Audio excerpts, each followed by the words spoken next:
Let's check in on some US politics now. Joining me is former White House Chief of Staff, now Bondi Partners consultant Mick Mulvaney.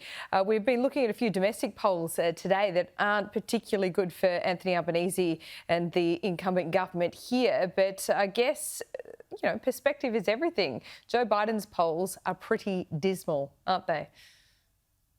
Yeah, it is, Laura. Maybe it's a tough time for incumbent governments just about any place, but certainly it's been a tough couple of weeks, if not a couple of months, for the Biden administration. The numbers continue to get worse. The economy is actually getting a little better. Inflation is slowing down. Unemployment numbers are pretty good.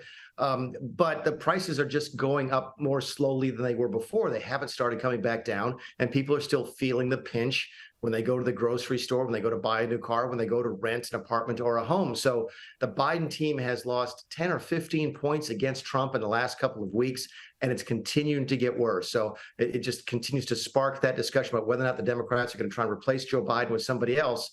But right now, they don't really know how to do that.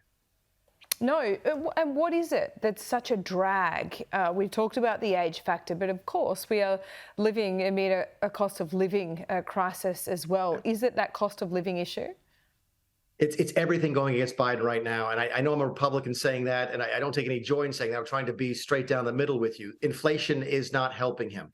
He's also losing the support of some of the pro-Palestinian wings of his party. The Democrat Party is very closely aligned with the Palestinian movement here in the country. So there's a lot of Democrats who aren't happy with the president's handling of the situation in Gaza. But you mentioned the one thing that is never going to change. In fact, it's just going to continue to get worse, Laura, and that's his age. You can change a policy on spending that might help on inflation. You can change a policy on Gaza that might help make part of your base happy, but you're never going to change the fact that you just turned 81 last week, and that is a bigger and bigger issue with every growing day. Yeah, look, and Donald Trump's not that far behind. He's in his late 70s, so age should be a factor with him as well, but it's just not. His polls are consistently strong. His competitors, like Nikki Haley, well, in polling, she's just nowhere near him, but among donors, they quite like her, do they?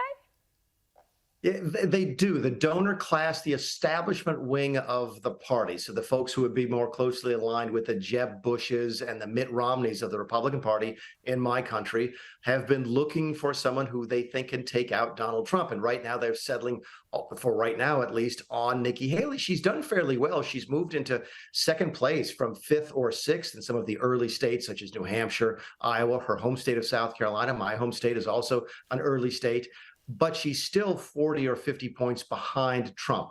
What's happening here is that the non-Trump factors of the Republican Party are looking for one person to rally behind. They thought originally it was Ron DeSantis. That's not working out as well as they had hoped. Now they're taking a look at Nikki Haley and saying, is this the person that can take down Donald Trump? And I think the answer is this. She probably has the best chance out of anybody else, but it's still a very, very slim chance. It's very hard to close 40 points worth of polling data in a couple of weeks, which is how far we are from the first primary.